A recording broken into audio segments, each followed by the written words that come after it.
Pasok ka, Nay. Tuloy ka. Wala kasama? Nakabike ka. Kasi dyan. Masama pakiramdam. Ayan mga kapam, sinalaw tayo muli ni Nanay Gina, oh. Pinasama ko nga siya eh. Oo, maulan pa naman ngayon mga ka-fams, pero sumugod po si Nanay Gina rito. Alamin natin, ano po kaya ang dahilan at napasugod pong muli si Nanay Gina at hindi niya po kasama si Jan ngayon. Alamin natin kay Nanay. Okay po, samahan niyo po kami. Diyan lang po kayo. Ayan, okay. Anay, kamusta? Anong balita sa'yo? Napapasya lang. Opo. Hindi ko kasama yung anak ko eh. Kasi parang yan. Ano nangyari na nga po kay Jan? Pasensya na po, hindi ako nakadalaw. May mga inaasikaso lang po ko importante. Ano po bang nangyari kay Jan? Napapagod siguro. Paano niya. Kahit di ba hindi na nakapasok. Opo. Ano pong sakit niya? Specific? Anong sakit Parang ni may lagnat Kuya Jan? siya. Nilagnat? Ba't nilagnat? Mainit kasi yung ano ko sa kanya pag sinasalas ko siya. Oo. Nakainom na po ng gamot? Pinapainom ko. Antibiotic. Kasi wala. Sa akin gamot yun ngayon. Wala akong pambiling purchasing. Bibili ko sana siya. Ba't antibiotic? Hindi basta-basta ininom ng mga antibiotic. Pati si Kuya Buddy, hindi kami na naman ng bigas. Kaya nga kami nga ang ginawa namin, namimitas kami ng mangga. Binibenta namin. Tama. Diskarte. Oo, kami talaga yun. Kala mo, kami bibigyan kami doon nila Emily. Hindi, pag may birthday, yun. Pag may siguro, pag marami silang ulam, may ganyan lang. Pero araw-araw, hindi kami aano doon. Aasa. Kami makaasa doon. Kaya nga yan. Syempre single mom din si ano eh. Si Jan, kaya nga si Jan, pagod din yan. Kasi nga, lagi ko sinasama. Siya mo taga-akit sa ano. Bago siya magkasakit, Nay, ano bang ginawa ni Kuya Jan? Bago siya magkasakit, ano bang mga pinagagawa niyo at napagod? Napagod din yun kasi lagi ko nga sinasama. Minsan, saan kayo nagpupunta? mahilig nga siya mag-computer. Para siguro siya kahit doon sa pinagalingan namin na ano na siya, parang nasanay na siya. Ay, hindi ba layo-layo yun eh. Ako rin na ano ko sa kanya, sabi ko, ikaw wala kang ano, kahit pagsabi ako ng tigil mo na yan. Minsan nga, isinusundo ko pa yun. Siyempre, mag-isa siya, gabi na. Sunduin ko, malayo-layo nilalakad ko. Sabi ko, talaga, pinapagod mo yung sarili mo na ginagawa. Meron siya ng laro ng computer. Maraming pera anak mo. Hindi. Wala naman siyang pera. Nanonood lang din. Naglalaro. Marami kasi yung kuwan niya yan. Pero bakit siya nahihilig ngayon sa computer na? Ano ba talaga ang sitwasyon ni Jan? Atin na lang to para matulungan natin si Jan. Kasi hindi, sa totoo lang, hindi niya problema yon. Problema talaga namin mag-ina yun. Yung bata, siyempre, nasa kalsada, napapagod na siya. Kung nga rin, napapagod, ikaw kaya sa kalsada ka matulog. Tiis lang kami talaga. Ngayon, akala siguro niya, ganyan, bahay na siya. Pero, napapagod pa rin siya. Napagod nga siya nun. Kaya nga sabi ko, kala ko, ang ano ko dito. Katulad ng kuya, no? Gusto nung magkabahay. Ngayon nagkabahay ka, dapat matulog ka na matulog. Gano'n sinasabi ko. Natulog ka, magpahinga ka. Mamaya, mabalik tayo doon. Sa kalsada ka na naman. Kaya yun, sinasabi ko sa kanya. Pero Nay, matanong ko lang, ba't nga po pala kayo napabisita ngayon? Direktang tanong. Ba't kayo napabisita ngayon? Wala, kami, mangingita ng bigas. Wala kasi kami talaga, tagal na. Wala pa lang ilang libo na yan. Opo. Mga kapam, saintindihan po natin yung inilalapit ni Nanay Gina, no? At tayo naman po ay kung ano lang po yung kakayanan natin ay siya po natin maipagkakalob. Pero pinagtatapat po natin, Nanay Gina, na hindi kami laging meron, no? Kasi pare-pareho din. Opo. Na pare-pareho lang din naman po tayo na kumakayo, nagbabaka sakali din na magsipag. Dadaan nga rin ako kay Kuya Buddy pag kaya ko kayo. Opo. Kung magkaroon man tayo ng konting blessing, ma-share din po natin. Huwag po sana nating bibigyan ng masamang kulay o anumang pakahulugan sa inabot po ng ating pangunawa ng mga ka-fams. Kasi nababasa po namin ang inyong mga komento, mga ka-fams. at sa mga nanonood po at pumapasok sa ating channel para subaybayan ng mag-ina, no? Na sinasabi nila, araw-araw na lang silang nandyan. Araw-araw na lang silang pumupunta dyan sa inyo para makikain, hindi na sila marunong magtrabaho. Yun ang mga komento. Pero nasasaktan din kami mga ka-fams kasi hindi na iba si Nanay Gina at Kuya Jan sa amin. Ako nga rin, na ano ko rin yung mga tao dun eh. Opo. Sinasabihan pa ako daw ang maano, pero sa totoo, Opo. alam ko ng mga ugali nila. Opo. Pero hindi po natin ipagtatanggol sila nanay sa maling paraan. Kami man po ay gusto namin na magkaroon ng trabaho si Jan, si nanay magkaroon ng konting negosyo, no? Pero Gusto ko nga anak ko, magtatapat kami sa inyo mga kapams, wala po kaming kakayahan na ipagkaloob ang lahat kana Kuya Jan at Nanay Gina. Kung ano lang po ang kaya namin, ay siya namin i-share. No? Sa mga nagko-comment po, humihingi kami ng pangunawa ni turuan mo kung sino man na mangisda. No? Pero may mas maganda pa pala doon. Kaysa turuan mo mangisda ang isang tao, sino man sa tinutulungan mo, tulungan mo siyang mangisda mag-isa nang wala ka. Diba? Kasi kung lagi kang nandyan sa tabi niya, no? Hindi siya matututo, hindi siya magiging independent. So sa mga nakakaunawa po sa sinabi po ni Ate LV, ay patuloy po namin kayong pinasasalamatan at hinihingi po ang malawak na pangunawa. At kami po dito sa LV Vlogs Family at Ka-Fams Official ay tumutulong lang po ng pusa at sa abot ng mga kaya. So ngayon si Nanay Gina ay kumatok sa ating pinto para humingi ng konting tulong. Hindi po sila araw-araw pumunta rito para lang sa may kailangan, kundi kami po ay may pinagsamahan na rin po, no? Bilang isang magkaibigan, pamilya, at kasasambat, mas lalalim pa. Pero ayaw din naman namin, no? Bilang isang pamilya o kaibigan, ayaw namin na maging gano'n na lang sila araw-araw. Gusto po namin mas matulungan sila in long term na purpose po o dahilan na sana matulungan namin sila, magabayan. Mamotivate yung pag-uugali, behavior, no, nanay, yung mga gawi. alam ko lang. Si nanay alam, pero alam... Hindi, kasi ako, kilala ko kasi sarili ko. Ngayon, pag ako lagi naman akong iunahan, hindi naman ako alam ko, wala sila sa pangunawa. Pero Opo. ako, siyempre, ano mo rin ang sarili mo. Opo. Pagtanggol mo rin yung panik. Pagtanggol ko, Si nanay, gustong-gustong gawin yung mga bagay, wala lang, may limitasyon lang talaga, na? Sa kalagayan po ni nanay, naawa nga ako sa PWD anak na ko. rin. Opo. Naawa ko sa anak ko kasi kulang pa, kumbaga sa ano siya, hindi pa gusto. Kahit ganyan siya, 19 siya. Katulad ko rin, late bloomer ako eh. Hindi na, totoo. Nag-mature nga ako, 40, mga 45 plus na ako eh. Kaya ang anak ko, pwedeng maging katulad ko, mas maan pa sa akin, gawa nga na ganyan siya. Kulang siya sa kalinga ng tatay eh.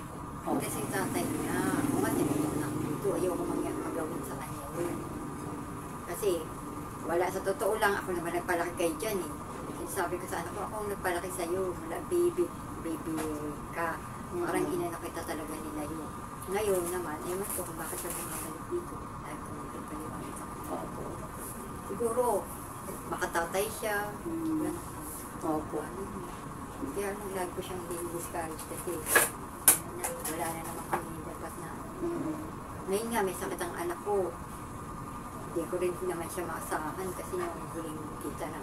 Kasi nung huling po namin nagkita kami, may sakit na rin siya eh. May sakit siya, mahilig siyang pumalas sa mga bahay. Hindi mo sakit sa babae. May galis pa siya. Kaya nga, tapos siya, ako pang hinihinga niya ng pera. Kaya nga ngayon, lumalayo talaga kami. Wala naman din kami matulong sa kanya eh. Opo.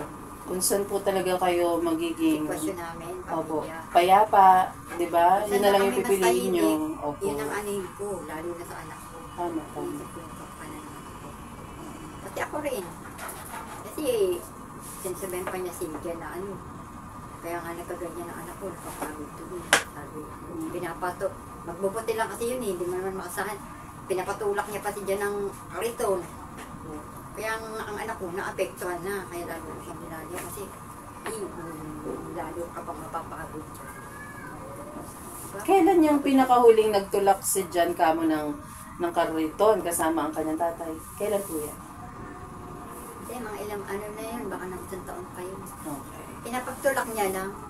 Pero nung bata si baby siya, nasama-sama siya. Okay. Ilang taon na nga po kayong hiwalay ng asawa Baby niya? pa. Tagal na. Mga ilang taon na. Siguro, ano ko nga, 10 taon na. Kumbaga baby pa lang. Lumipat na ng bahay yun sa Brixton ngayon. Hindi namin siya pinastahan. Lumipat siya, lumipat siya. Hindi ko alam kung sino palipat sa kanya. Baga dumidiskarte din po siguro na yan. Oh. Ganun lang ano niya, may nagreklamo nga sa kanya eh. Sabi daw, O nanay, bago natin ituloy ang ating chikahan. Light lang to na, wala naman tayong laging pressure, lagi lang tayo nagkukuntuhan. Kamusta po kayo ngayong tanghali? Nananghalian ba kayo na dyan? Okay naman. ulam namin tuyo. Ay, sarap. Nakasain naman kami. Ang sarap mga Kasi nagbenta kapams. kami ng mangga ano eh, hapon kasi kami namimita. Ay, saan kayo kumuha? Nakabili Ng naman mangga? kami ng pego. Doon, sa may Brixton. Okay. May punong Maraming puno. public doon ng lang mangga. tapos namitas kayo. Maano ka doon, makakapitas ka doon, pero magpapaalam ka. Kaya mahirap din. So, mabait yung may-ari, pinayagan kayong mamitas. Okay. Magandang ano yan, diskarte, mga kapams, tinan nyo naman ha. Konti lang din naman ako na. Dalawa kayo na dyan. 1/4 sak lang na ano namin. Si Jan nga ngayon na ano eh, para sa talagang ano ko na mas mapakaramdam mo. Baka Kasi naman, ako nakakyat na ng puno eh. true. Ako ang una umakyat, sabi ko, baka masama ang pakaramdam ng anak ko. Kasi dati ko naman ginagawa yun, hindi talaga. Wow, parang Kasama ko yung mga kuya. na-curious ako. Paano kaya tsura na Mahirap yun? talaga ng Makapuno. buhay ko rito eh. Mahirap talagang buhay ko dito. Nung yung kuya ni Jan, maliliit pa. Nag-ano ako ng kakanin, suma, nagluluto talaga ako, pati karyokas. Maakit kami sa puno, gano'n lang kahirap. Kaya nga ngayon nagtatanong ko bakit ganito kahirap ang buhay ko rito. Minsan talaga nagtatanong ko, di ba, na ano ko na yung ibang kwento. Totoo yung mga kanakwento ko. Kasi ngayon, ang ikli ng buhay, para magsinungan ka pa, di ba? Opo. Oh, Nay, balik tayo doon sa mangga. Baka mapalayo tayo sa mga old Gusto ba story talaga ng mo. mangga? Okay, kumakain ka ng mangga. Opo. Masarap naman yung biinaan pag nakakuha ka. May mangga. Sige, sige. Pag nakakuha kayo. Magkano mo ba ibebenta yon? Murang-mura lang, 30 lang na dapat 60, 30 na lang. Kasi Yun. madalian na lang benta. 1 kilo, gano'n. 1 kilo na. Oh, yun. Nagtitinda po pala sila Jan at Nanay ng mangga. Kaya kung sino po ang makakita sa kanila sa daan, mga kapams ha, siguraduhin yung suportahan ng kanilang micro-business. Bumili kayo ng mangga. Pag mangga pala ngayon, marami talaga. Okay, nice, nice. Eh, ba't di ka nagdala ngayon ay? Naubos na ba? Oo. Hindi nga gaano makaano si Jan. Eh, nakamagkano rin kayo? Ang tawag ng kapitas. Nakamagkano rin kayo sa total na benta nyo? Kahapon. Wala pang 100. Oo, pwede na. Ano na kami Pwede ng na. kalahating bigas. Opo. Diba? Pwede na, wala namang puhunan. Diba? Pagod lang, pitas. Anak ko, kung ano lang, kung hanggat maaari, ayokong mag-usap kasi ang anak ko eh. Sabihin nila, isa-isang anak mo, ganyan pa. Hindi pa pinapakain. Opo, totoo Ako, naman. konsensya ako talaga. Nasusumbatan tayong mga magulang pag yung kaisa-isang anak hindi pa mapakain, ano? Totoo yun. Ano ba yan? Isa na nga lang anak nyo, hirap na hirap pa kayo. Totoo yun. Mapapatanong ka sa sarili mo eh, bakit kaya ganito, bakit hirap? Di ba, Nay? Tsaka ano naman ako eh, marami naman naghihirap dito. Hindi ka nag-iisa. Hindi ako nag- Grabe si Nanay, yung naghanap ng Kaya damay. yung mga nagbabash sa'yo, Mm. kumbaga alin mo, mas manang unawa mo, ikaw lang unawa. Oo. Pagdasal. Tama. Pagdasal. Magtulungan na lang tayo mga Iyakan ka-fams. sila. Oo. Pero yung mga basher na yun, mga ka-fams, no? Nanay, lawakan natin ang pangunawa. Kasi sa totoo lang, nagpaparealize sila sa atin. Baka meron tayong hindi naiintindihan o hindi naunawaan. No? Parang may napapabayaan tayo. Silang mga basher, yung nagre-remind sa atin na, Nanay, kaya mo yan. Nag-ano rin yan, syempre, Ganon. yung nakakaano na rin yan, nakakaranas ka rin ng mga, marami na kasi dito napapagod eh. Opo. Tao. Kahit naman dito sa mundo rin. Opo. Pero nanay huwag kang magtatampo sa mga basher natin, o mga kabams ha. Hindi ko asan ba. Sa mga Hindi comment naman ako section. Hindi ako nagtatampo sa mga yan kasi hindi naman ako nakakabasa ng gano'n eh. Pero nanay, dun sa mga... nagbabasa niya. Tama. Pero nanay, ano masasabi mo sa mga nagsasabi ng negatibo sa inyo ni Jan? Sa'yo na lang mo. O sige, sa inyo na ni Jan. Anong masasabi mo o message mo para sa kanila? Message ko. Sa mga nagsasabi ng negative. Kasi hindi naman sanay sa mga comment niyo. Ang ano ko lang sa inyo na sana panahon ngayon, mahirap ka talaga. Magdasal na lang. O ito, bigyan kita ng sample na yan. Magdasal tayo ng magdasal kasi hindi natin alam. Wala na pala rin sa Pilipinas ang Diyos. Paano pa yun? Hindi talaga ang ano natin. Pahirap talaga ng pahirap ang pulo. O, ikukorek ko na yan agad na eh. Sa sinabi mong wala sa May Pilipinas. babae kasi na, may dalawa nagkukwento ang babae na sa lubong ko eh. Sabi, wala daw ang Diyos. Sa Pilipinas? Basta, ganun ako eh. Wala silang sinabi sa Pilipinas. Sabi, Oo. wala rito ang Diyos. Kaya ano na kayo, pray na kayo. Parang advice sila na pray.